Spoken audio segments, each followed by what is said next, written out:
Haleluya. Puji Tuhan, kita bersuka cita pada pagi hari ini. Amin. Amin. Dan saya pun sangat bersuka cita pada pagi hari ini karena banyak hal, ya. Kita harus memiliki hal-hal yang patut kita syukuri, yang patut kita jadikan hal untuk bersuka cita dalam hidup kita setiap hari. Amin. Haleluya. Puji Tuhan. Mari kita berdiri semua.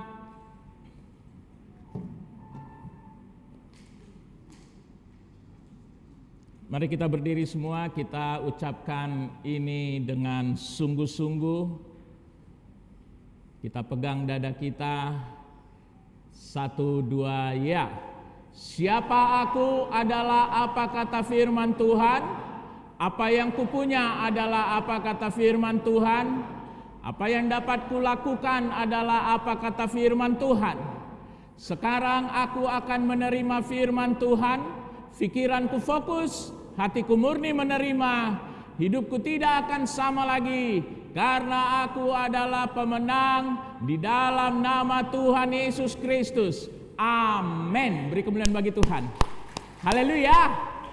Puji Tuhan. Pagi ini saya sangat bersuka cita. Bapak Ibu jemaat Tuhan, ada banyak hal, ya. Anak saya Sudewo, kemarin saya sudah saksikan beberapa kali, ya, bahwa ACL lutut kirinya Tuhan sudah pulihkan benar-benar tanpa operasi, tanpa obat, tanpa terapi, tanpa dokter, hanya dengan doa 3 minggu. Beri kemuliaan bagi Tuhan. Dan sesudah itu dia sudah mulai berkompetisi kembali. Ya, bulan 3 kemarin dia ke Bangkok untuk tanding gulat, ya. Dan semalam juga dia tanding di Bandung gulat dan dia mendapatkan medali emas. Haleluya. Ini semua karena Tuhan. Amin. Puji Tuhan. Dan juga semalam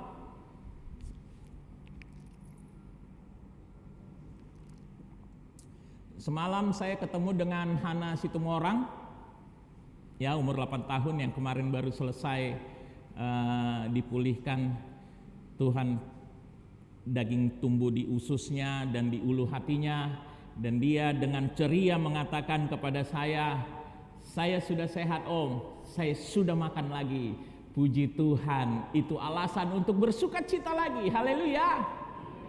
Dan tadi pagi istri saya, ibu gembala kita, juga sudah tiba dengan selamat bersama rombongan dari Dolok Sanggul.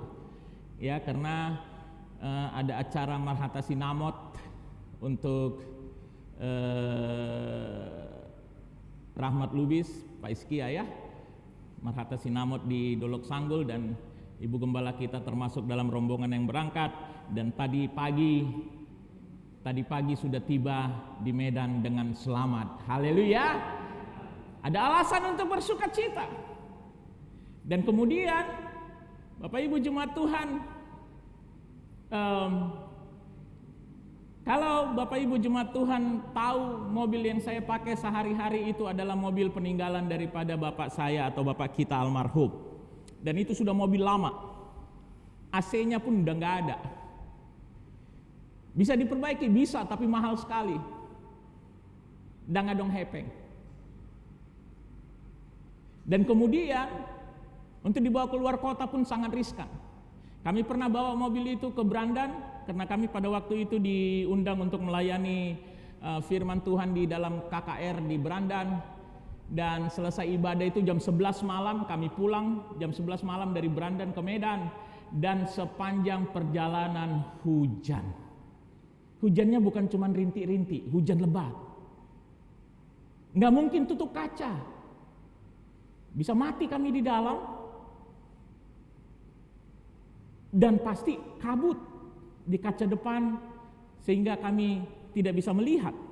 Terakhir kami buka kaca semua. Hujan. Basah di luar, kami pun basah di dalam mobil. Dan istri saya sepanjang jalan, tangannya cuma melap-lap kaca depan. Dan ada beberapa kali kami dalam pelayanan memakai mobil itu, dan dalam kondisi hujan, ya terpaksa kami melayani dalam keadaan basah-basah kuyup. Dan kami berdoa, sudah beberapa bulan ini kami berdoa, Tuhan, kami membutuhkan mobil yang bisa tidak basah kalau hujan. Berarti harus ada AC ya, dan dalam kondisi baik, supaya bisa dipakai untuk pelayanan baik di dalam kota maupun di luar kota. Dan hari Kamis kemarin Tuhan jawab. Ada anak Tuhan yang memberikan mobilnya kepada kami, sehingga kami bisa pakai mobil itu untuk pelayanan. AC-nya masih berfungsi bagus, rodanya masih bisa muter. Ya, kalau kita lihat mobil putih di depan itu adalah mobil yang diberikan kepada kami oleh salah seorang anak Tuhan. Ini adalah jawaban Tuhan. Haleluya. Jadi jangan ragu-ragu Bapak Ibu jemaat Tuhan. Kalau kita memiliki kebutuhan, minta sama Tuhan. Amin. Minta sama Tuhan. Jangan ngeluh ke sana kemari. Selama kami menjadi gembala di tempat ini, kami tidak pernah mengajukan proposal kepada siapapun. Baik untuk renovasi ini, untuk pintu kaca, pada waktu plafon kita roboh, untuk AC, kami tidak pernah mengajukan proposal kemanapun. Kami hanya mengajukan proposal kepada majikan kami. Siapa majikan kami? Siapa majikan kita? Tuhan Yesus Kristus. Karena Kristus adalah Tuhan kita dan kita adalah hambanya. Minta sama Tuhan. Haleluya. Minta sama Tuhan. Dan kalau Tuhan hadir dalam hidup kita, Tuhan pasti mengurusi kita. Haleluya. Tuhan pasti menggendong kita. Tuhan pasti menggenapi janji-janjinya kepada kita. Itu kenapa 2 minggu berturut-turut Bapak Ibu jemaat Tuhan, firman Tuhan yang kami beritakan di tempat ini adalah tentang bagaimana menghadirkan Tuhan dalam hidup kita. Karena sangat penting. Ada begitu banyak orang Kristen yang Tuhan tidak hadir di dalam hidupnya, sehingga dia hanya menjadi orang Kristen yang bodong. Tahu bodong?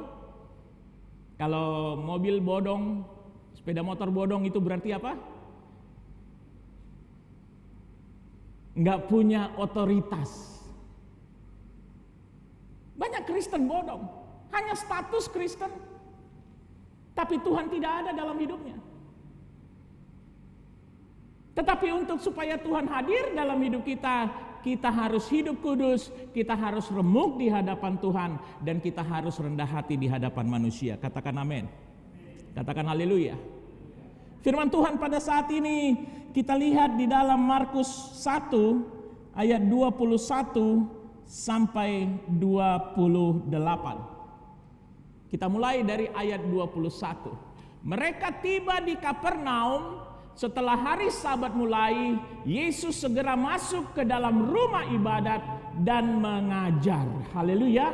Yesus masuk di hari Sabat ke rumah ibadat dan mengajar. Bahkan Yesus saja hari Sabat pergi ke gereja. Tapi begitu banyak orang Kristen malas datang ke gereja di hari Minggu. Kalau ditanya apa? Ada yang meninggal, ada yang nikah, ada urusan. Kami pernah bertanya kepada seseorang yang kami tidak lihat di gereja. Alasannya jujur banget. Kenapa nggak ke gereja hari Minggu kemarin? Ketiduran om, katanya. Ampun deh. Yesus saja segera masuk ke dalam rumah ibadat pada saat hari Sabat mulai.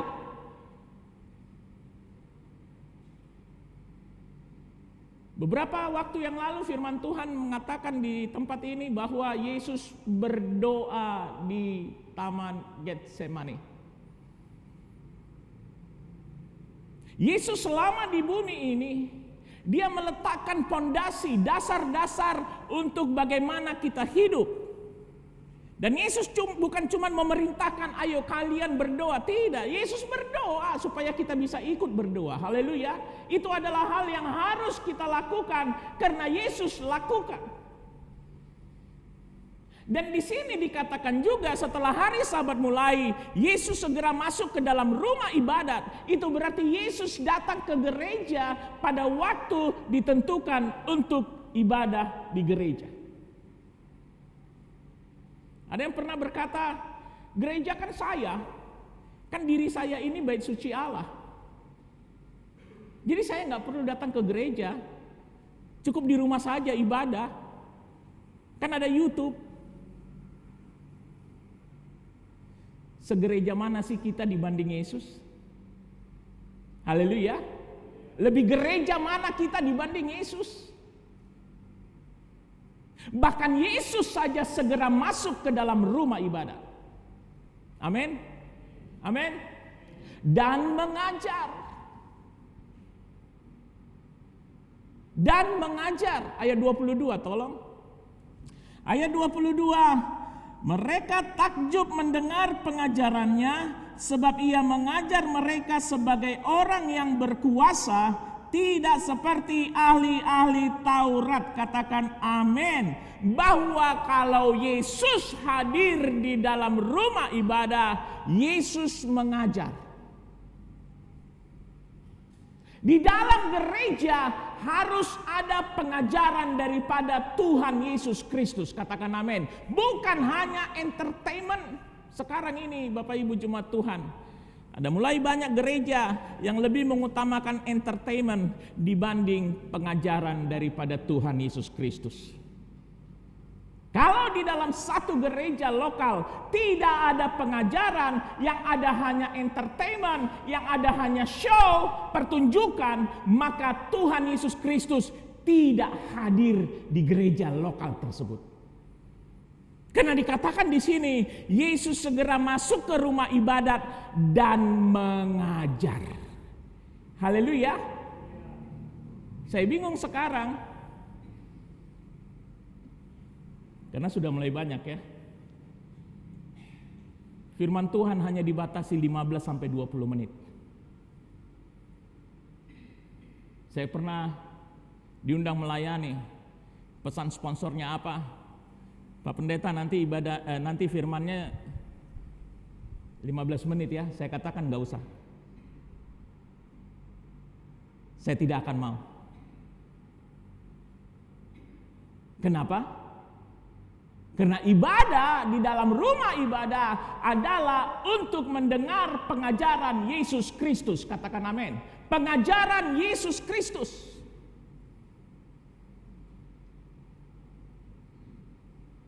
Saya juga sedih melihat ada beberapa jemaat, kalau firman Tuhan sudah lebih dari 15 menit sudah mulai melihat jam tangan. Saya memang tidak punya jam tangan ya.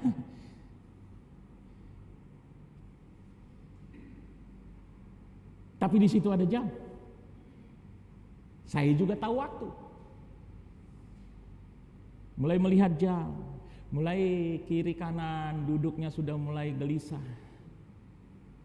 Tidak tahan mendengar pengajaran Yesus Kristus.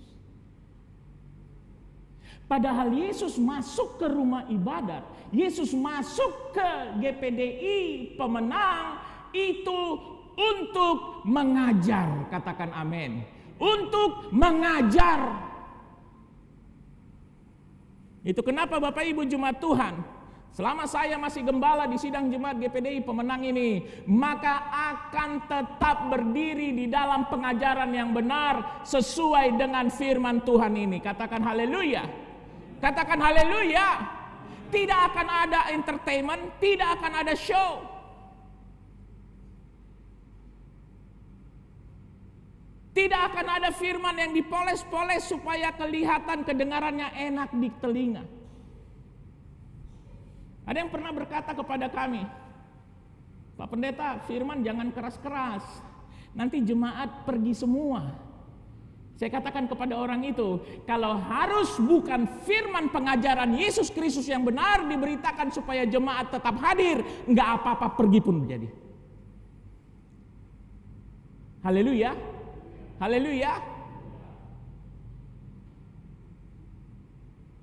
Karena kalau bukan pengajaran Yesus Kristus yang benar diberitakan, itu berarti Yesus tidak ada di sidang jemaat tempat ini. Tidak ada. Lantas untuk apa kita berkumpul di sini kalau Yesus tidak ada? Haleluya. Ada yang pernah mengundang saya untuk melayani firman di salah satu acara Natal. Tetapi panitia berpesan, nanti khotbahnya yang lucu-lucu ya Pak Pendeta. Karena yang hadir suka khotbah yang lucu-lucu. Kalau enggak mereka ngantuk, kalau enggak mereka pulang satu-satu. Saya katakan saya tidak tahu khotbah saya lucu atau tidak. Yang saya tahu khotbah saya adalah firman Tuhan yang sebenarnya. Dan akhirnya saya enggak diundang. Enggak apa-apa.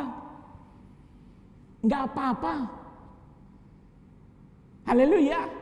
Karena pada saat pengajaran Yesus Kristus yang benar tidak ada di dalam satu ibadah, maka itu berarti Yesus tidak hadir di dalam ibadah itu. Lantas untuk apa kumpul-kumpul? Haleluya.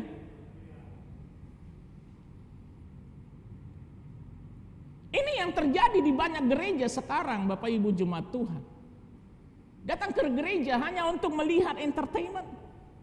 Dikatakan di sini, di dalam firman Tuhan ini, ayat 22, mereka takjub mendengar pengajarannya. Tidak dikatakan mereka terhibur. Orang datang ke gereja ingin terhibur.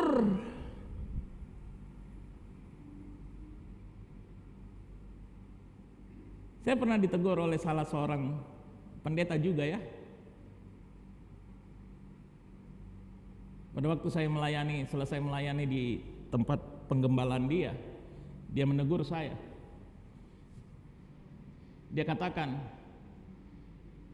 kepada saya, Pak Pendeta, lain kali kalau khotbah yang bisa menghibur jemaat dong.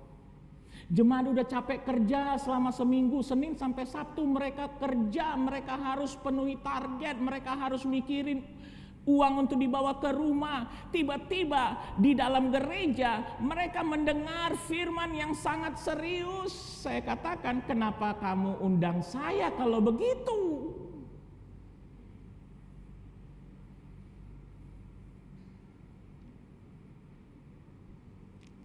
Saya katakan seharusnya kalian mengundang entertainer, bukan mengundang hamba Tuhan. Kalau memang mau hiburan untuk jemaat. Karena kalau tidak ada pengajaran Kristus yang benar di dalam satu ibadah, itu berarti Yesus tidak datang dalam ibadah itu. Lantas apa gunanya ibadah kalau Yesus tidak hadir? Haleluya. Haleluya. Mereka takjub mendengar pengajarannya sebab ia mengajar mereka sebagai orang yang berkuasa, tidak seperti ahli-ahli Taurat. Ada kuasa di dalam pengajaran Kristus. Dan tidak ada kuasa di dalam pengajaran ahli-ahli Taurat. Ahli Taurat, dia hafal dari kitab Kejadian sampai Wahyu. Titik komanya dia hafal. Dia hafal latar belakang daripada perikop itu. Dia hafal maksudnya apa firman itu. Dia hafal semua, tetapi tidak ada kuasa. Karena bukan pengajaran Kristus yang dia beritakan, tetapi akalnya yang dia beritakan. Mungkin Bapak Ibu Jemaat Tuhan juga sudah tahu, ada pendeta, doktor lagi. Dan ini bukan cuma satu orang. Yang saya lihat, yang saya pernah dengar itu ada beberapa orang. Mereka mengecam, mereka mengejek, mereka mengkritik ajaran-ajaran yang mengajarkan tentang kuasa kesembuhan. Sekarang gak zamannya lagi bicara tentang kuasa kesembuhan. Pendeta itu bohong, pembohong besar, karena bicara tentang pemulihan keuangan, bicara tentang kuasa kesembuhan, pembohong kata mereka. Padahal di sini dikatakan sebab ia mengajar mereka sebagai orang yang berkuasa. Katakan amin. Katakan haleluya. Tidak seperti ahli-ahli Taurat. Ada kuasa di dalam pengajaran Yesus yang benar. Itu kenapa di tempat ini kita harus menegakkan pengajaran Yesus yang benar. Katakan amin. Karena ada kuasa.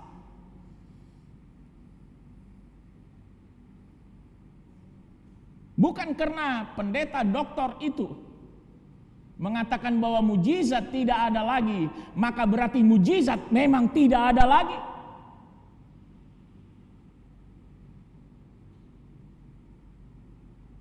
Bagaimana pendeta dokter itu menjelaskan mujizat yang terjadi di tempat ini? Pasitorus yang sudah kanker stadium akhir, badannya tidak bisa terima kemo lagi, dokter pun tidak mau mengkemo lagi, sudah pasrah. Tapi hanya dengan kuasa doa sembuh seketika. Di scan ulang, tidak ada bekas kanker, tidak ada bekas TB. Bagaimana pendeta dokter itu menyatakan bahwa itu bukan kuasa? Doktornya itu doktor teologi ya loh, S3. Ya. SD, SMP, SMA, S1, S2, S3. Sudah tingkat ke-6.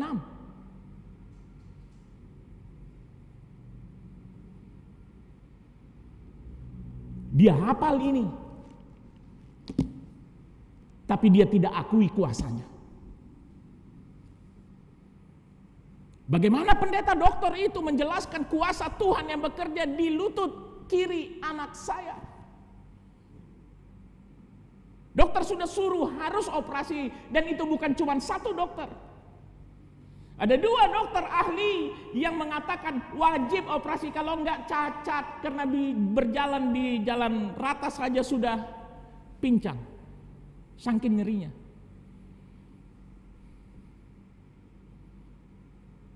Dan anak saya tidak mau operasi. Saya juga tidak punya uang 280 juta untuk operasi.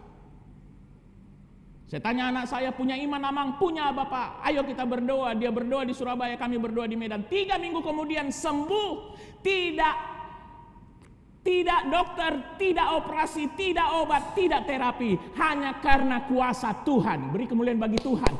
Bagaimana pendeta dokter itu, bagaimana ahli Taurat itu menjelaskan kuasa itu?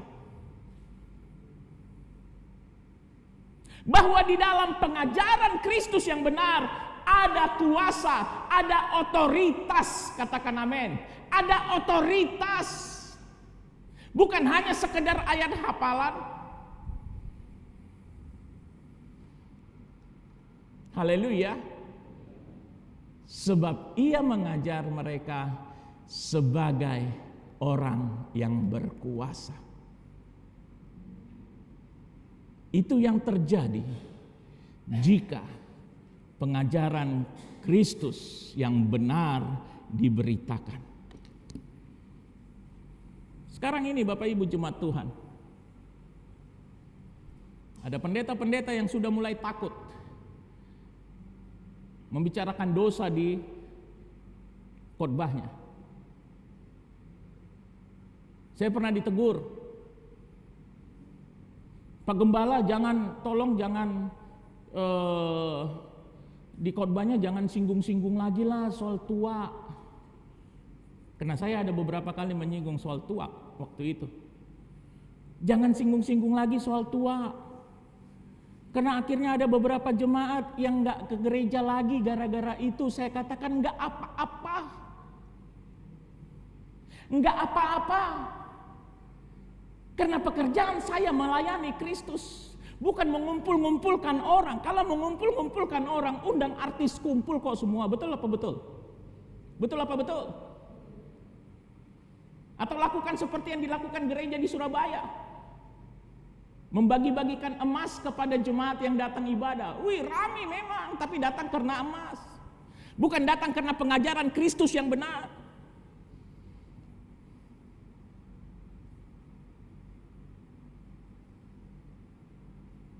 Di media sosial kemarin viral sekali ada pendeta yang katanya sudah pendeta besar, padahal di mata Tuhan tidak ada pendeta besar, tidak ada pendeta kecil. Amin.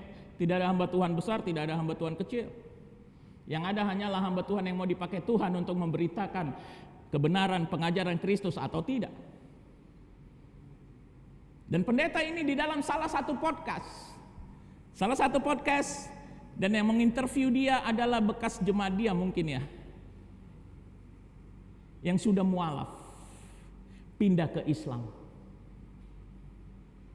Mungkin karena segan terhadap orang itu, mungkin karena sudah banyak menerima bantuan dari orang itu, atau mungkin karena dijanjikan bantuan lagi oleh orang itu. Akhirnya si pendeta ini berkata bahwa semua agama sama. Tuhan itu satu kok, dia katakan. Sama kayak memegang gajah. Ada yang megang ekornya, oh Tuhan itu panjang. Ada yang megang perutnya, oh Tuhan itu bulat. Ada yang megang belalainya, oh Tuhan itu seperti ini. Tapi itu Tuhan, dia katakan. Dan semuanya, semua agama menuju surga yang sama. Itu sudah tidak sesuai lagi dengan pengajaran Kristus yang sebenarnya. Katakan amin. Karena hanya ada satu jalan keselamatan, yaitu melalui Tuhan Yesus Kristus. Katakan amin. Katakan haleluya. Kalau Tuhannya bukan Tuhan di dalam nama Tuhan Yesus Kristus, tidak akan ada keselamatan di dalamnya. Siapa bilang semua agama sama?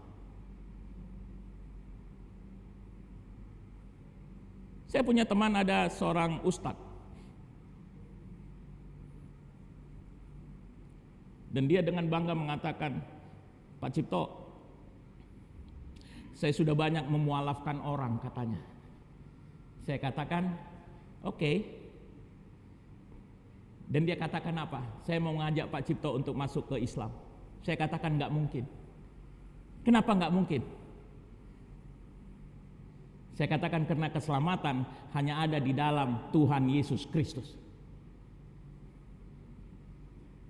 Saya jelas katakan kepada ustadz tersebut, saya tidak ada rasa segan. Kalau bicara firman Tuhan, saya tidak pernah punya rasa segan. Haleluya. Haleluya. Jangan segan-segan bicara kebenaran firman. Karena Tuhan pun tidak segan-segan membelamu.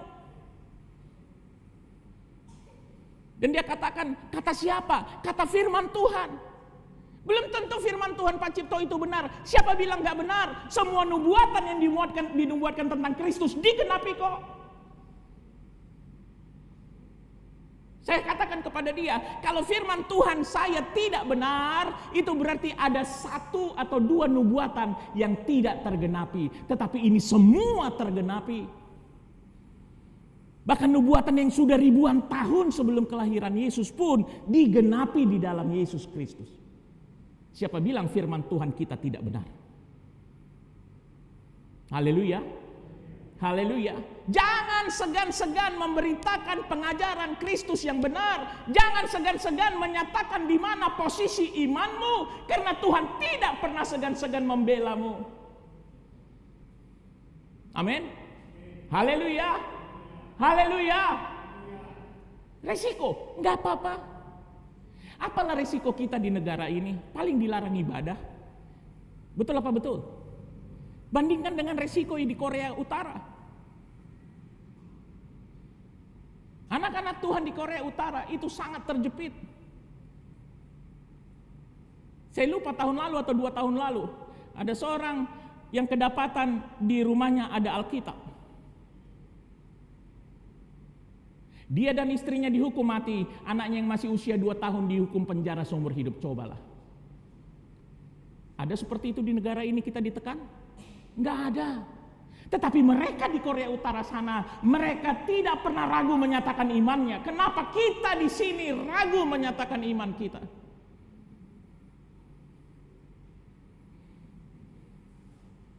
Bulan lalu,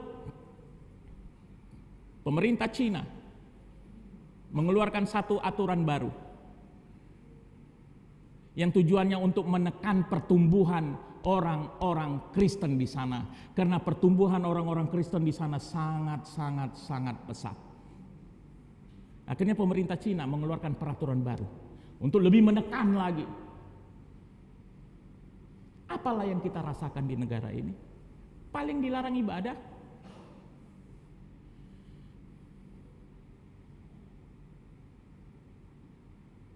Di Iran, di Korea Utara, mereka ibadah di tempat-tempat tersembunyi. Bahkan Alkitab pun dirobek-robek. Satu orang megang satu robekan, satu orang megang satu robekan. Begitu mereka kumpul, mereka satu-satukan lagi robekan itu untuk membaca pengajaran Kristus yang benar. Sekarang kita di Indonesia, kita tidak perlu merobek-robek Alkitab ini karena takut ketahuan pemerintah, tapi malah kita tidak pernah baca Alkitab. Bagaimana kita bisa tahu pengajaran Kristus yang benar? Bahkan ada orang Kristen tidak peduli, tidak punya Alkitab. Ada orang Kristen malu bawa Alkitab di jalan. Repot.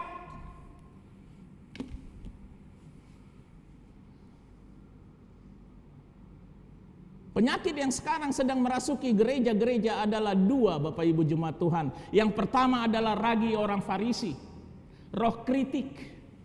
Yang kedua adalah suam-suam kuku. Hangat-hangat apa namanya? Hangat-hangat apa?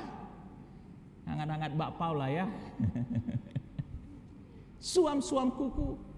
Padahal firman Tuhan di Wahyu mengatakan lebih baik kita itu panas atau dingin, karena kalau kita suam-suam kuku, Tuhan Yesus Kristus akan memuntahkan kita.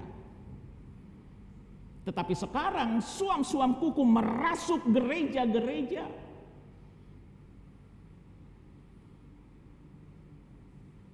Tetap datang ke gereja, tetapi tidak peduli firman, tidak pernah baca Alkitab, tidak pernah berdoa, tidak percaya kuasa daripada pengajaran Kristus yang benar.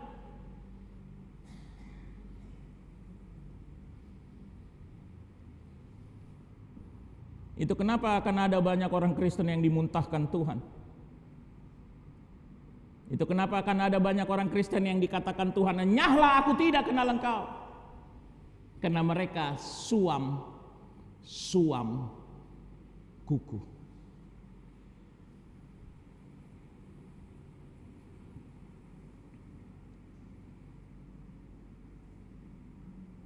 Bapak Ibu jemaat Tuhan, di tempat ini, selama saya masih gembala, tidak akan ada kompromi terhadap kebenaran firman Tuhan.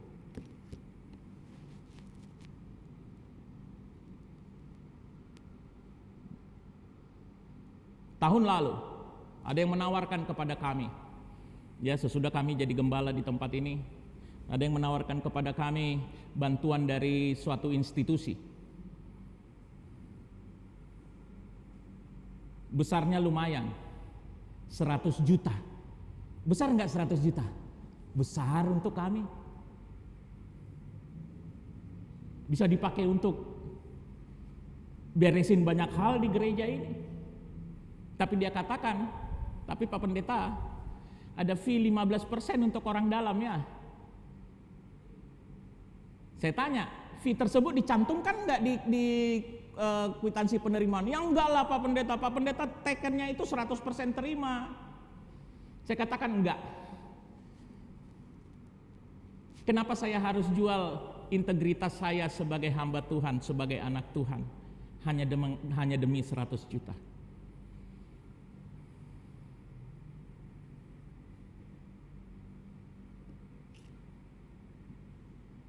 Kenapa? Karena kalau KPK memeriksa, maka saya juga terseret. Tapi kalaupun KPK tidak memeriksa, yang lebih parah itu apa? Penghakiman Tuhan.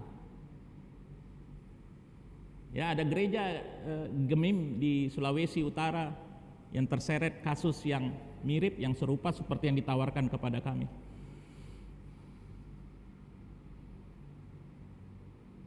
Saya tolak. Kalau tidak dicantumkan di kwitansi yang sebenarnya fee itu, maka kami tolak. Mohon maaf, kami tidak terima. Lu sombong banget. Orang udah mau bantu kok nolak. Tapi apa yang jadi Bapak Ibu jemaat Tuhan? Dari tahun lalu sampai sekarang, Tuhan sudah mengeluarkan dari kas Tuhan 300 juta lebih untuk jemaat di tempat ini. Beri kemuliaan bagi Tuhan dong. Untuk kamera, untuk tripodnya, untuk lensa-lensanya, untuk ini, untuk pintu kaca, untuk AC, untuk perbaikan sekolah minggu, kantor, pengecatan, itu sudah 300 juta lebih. Tanpa harus melacurkan integritas kita sebagai anak Tuhan, Tuhan gelontorkan 300 juta lebih hanya dalam waktu setahun.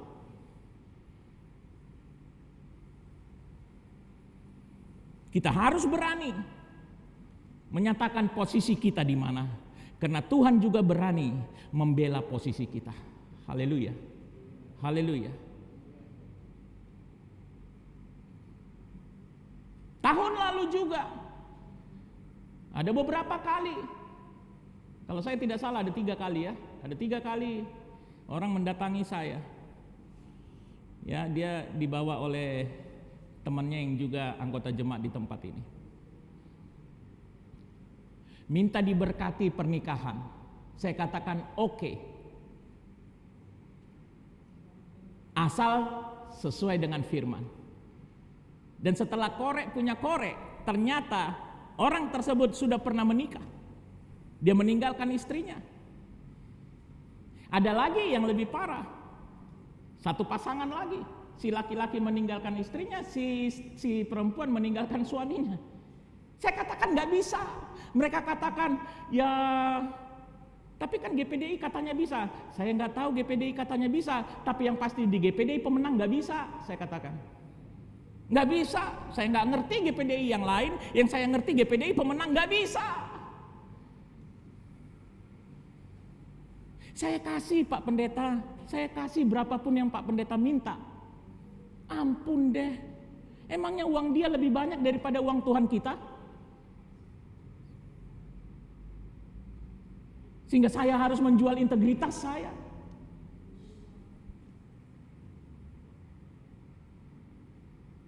Karena tanpa pengajaran kebenaran yang ditegakkan di dalam satu gereja, maka itu berarti Yesus tidak datang di gereja itu. Yesus tidak hadir di gereja itu. Lantas untuk apa kita kumpul-kumpul? Untuk apa kita kumpul-kumpul?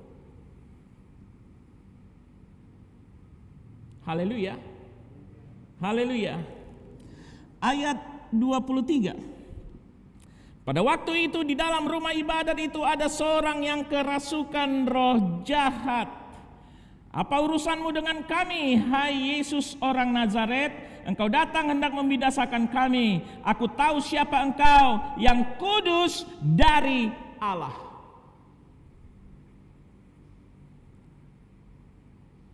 Itu berarti di dalam rumah ibadah pun ada setan. Ada orang-orang yang dirasuk iblis.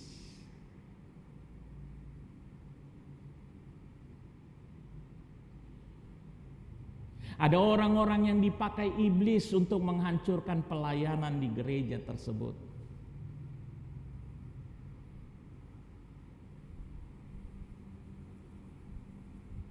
Dan iblis berkata, aku tahu siapa engkau, yang kudus dari Allah. Iblis berkata, hai Yesus orang Nazaret. Bahkan iblis kenal sama Yesus. Sekarang ada banyak orang bernama Yesus, betul? Ada pemain sepak bola bernama Yesus. Ada pendeta bernama Yesus. Tetapi iblis kenal Yesus orang Nazaret. Iblis juga kenal, aku tahu siapa engkau, yang kudus dari Allah.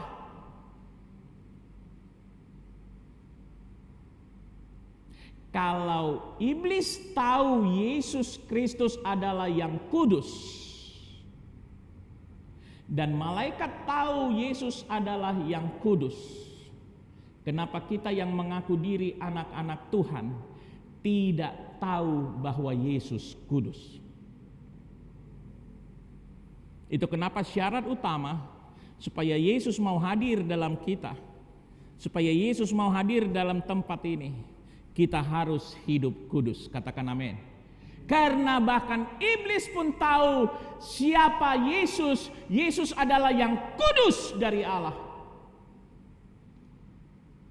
Bukan hanya jemaat Tuhan, termasuk saya sebagai gembala, termasuk saya yang memberitakan firman, termasuk pemberita-pemberita Injil, wajib malah harus terlebih dahulu hidup kudus. Ada seorang pendeta meminta pelayanan kepada saya. Dia katakan, Pak Pendeta, saya melayani di hari Minggu. Tetapi di WA-nya, foto profilnya itu foto perempuan lain, bukan foto istrinya. Saya kenal dengan istrinya karena orang ini dan istrinya satu angkatan dengan saya dan istri saya di sekolah Alkitab Palembang. Nggak mungkin saya nggak kenal. Dan mereka pun sudah punya 2 anak. Kemudian saya tanya, teringatnya itu foto siapa di profil kamu? Dia katakan calon istri saya. Amang tahe. Loh, kamu kan udah punya istri. Iya, dia sudah meninggalkan saya. Kemudian saya cek ke majelis wilayah. Di wilayah tempat dia melayani, menggembalakan. Dan majelis wilayah ternyata sudah menyidang dia. Dan dia sudah mengakui. Jadi mereka terlibat banyak utang karena gaya hidup. Hati-hati dengan gaya hidup Bapak Ibu Jemaat Tuhan. Hati-hati dengan gaya hidup. Dan sesudah sibuk, repot, pusing, gak bisa tidur, bayar utang, dari mana lagi dikorek. Istrinya mendapati suaminya, si pendeta ini ternyata selingkuh. Itu kenapa si perempuan istrinya ini pergi meninggalkan dia. Tetapi ternyata si pendeta ini meneruskan selingkuhannya itu. Kemudian saya tanyakan kepada dia, apa benar begini-begini? Karena kata majelis wilayah begini-begini. Iya benar. Saya katakan kalau gitu kamu tidak punya tempat melayani firman di tempat kami. Loh kenapa? Aku bagus kok bawa firman, dia katakan. Kamu tidak kudus. Bagaimana mungkin pengajaran Kristus yang benar bisa dibawakan oleh orang yang tidak hidup kudus, Bapak Ibu Jemaat Tuhan? Lebih pintar mana dia dibanding pendeta doktor yang ahli Taurat itu? Lebih pintar ahli Taurat dong. Mimbar ini memang dari kayu. Ini dari kayu. Dibakar bisa terbakar enggak? Dibakar bisa terbakar enggak? Bisa dimakan rayap enggak? Bisa, tetapi pada saat ibadah, pada saat dipakai untuk memberitakan pengajaran yang benar, maka orang yang berdiri di mimbar ini wajib harus hidup kudus. Katakan amin. Begitu juga kita jemaat Tuhan, supaya Tuhan hadir. Memang, bahkan pada waktu Yesus datang ke rumah ibadat, di rumah ibadat tersebut pun ada orang yang dirasuki iblis. Konon kabarnya di GPDI Pemenang pasti ada 1-2 yang dipakai iblis untuk menghasut, yang dipakai iblis untuk menjelekkan gembala, yang dipakai iblis untuk memecah-mecah sesama jemaat. Tetapi kalau kita bersepakat, bersehati untuk sama-sama hidup kudus untuk menghadirkan Tuhan Yesus Kristus di tempat ini, maka kuasanya akan mengusir iblis tersebut. Katakan amin. Katakan haleluya. Ayat 26, roh jahat itu menggoncang-goncang orang itu dan sambil menjerit dengan suara nyaring, ia keluar daripadanya. Hati-hati orang yang menyediakan dirinya untuk dirasuk iblis, orang yang mengikuti suara iblis, hidupmu tidak akan pernah tenang. Tidak akan pernah tenang. termasuk yang memegang jimat. Oh, saya nggak pegang jimat, saya nggak pernah ke dukun, saya nggak percaya dukun, tapi hari-hari menghasut. Itu berarti ada iblis di dalamnya. Hari-hari menceritakan kejelekan si A kepada si B dan kejelekan si B kepada si C, sehingga ini semua jadi ribut. Ada iblis di dalamnya. Hidup orang tersebut tidak akan pernah tenang.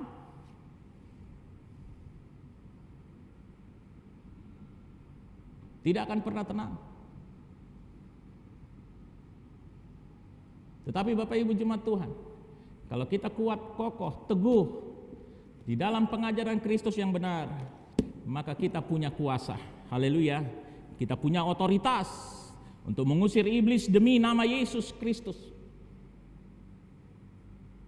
Bukan hanya dari kita, bukan hanya dari keluarga kita, tetapi juga dari orang lain. Kami pernah mengadakan 2 pelepasan. Hidup orang tersebut memang hancur sekali. Dia bercerai, ditinggalkan istrinya, dan anak satu-satunya pun akhirnya jadi meninggal. Itu terjadi sejak dia memegang jimat. Dan kami diundang untuk mengadakan 2 pelepasan. Kami layani. Dan sesudah itu pada saat kita membakar jimatnya, banyak jimatnya, kami doakan, kami usir di dalam nama Yesus. Dia teriak panas, dan kemudian dia memuntahkan sesuatu. Tidak ada iblis yang tahan terhadap otoritas Kristus di dalam kita. Katakan haleluya. Katakan haleluya. Tidak ada yang tahan. Tahun lalu, pada waktu doa 10 malam di tempat ini, ada beberapa malam di mana orang yang memegang jimat bermanifestasi iblisnya. Sama seperti Yesus pada saat datang kepada rumah ibadat tersebut, iblisnya bermanifestasi karena dia merasakan kuasa itu hadir.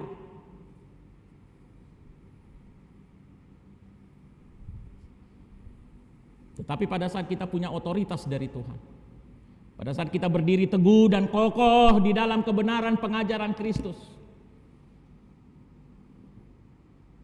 maka pada saat itu kuasa itu ada dalam kita. Haleluya. Karena pada saat Tuhan hadir di dalam kita, maka kuasanya juga turut hadir. Katakan amin. Tapi kalau Tuhan tidak hadir di dalam kita, maka kuasa Tuhan pun tidak ada dalam hidup kita.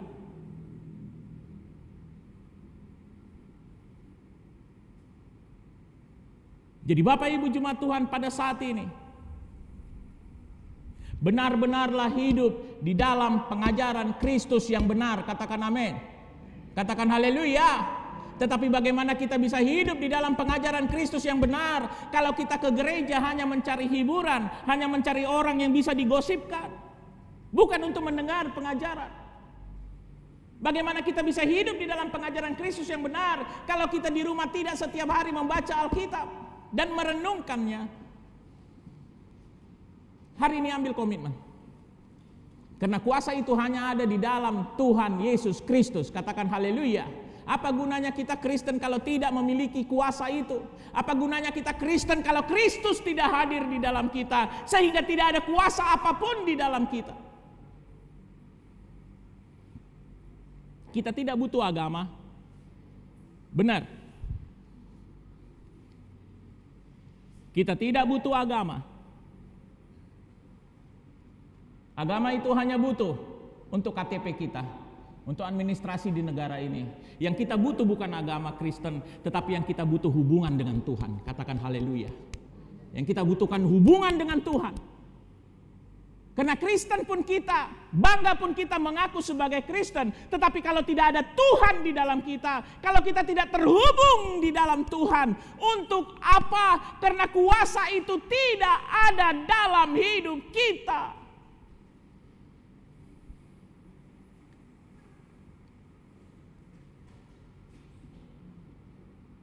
Apalah artinya? Haleluya. Hari ini kita komitmen. untuk menjalin hubungan dengan Tuhan, untuk menghadirkan Kristus kembali dalam hidup kita. Amin, amin. Supaya kuasa itu ada. Ada orang-orang di tempat ini yang membutuhkan kuasa Tuhan. Tuhan hadir di sini. Haleluya, haleluya. Tetapi buatlah komitmen kepada dirimu sendiri, Bapak Ibu jemaat Tuhan. Saya mau hidup di dalam pengajaran Kristus yang benar. Saya mau Tuhan hadir dalam hidup saya. Amin. Haleluya, haleluya. Kami mengundang pemain musik dan singers. Kita akan masuk di dalam doa.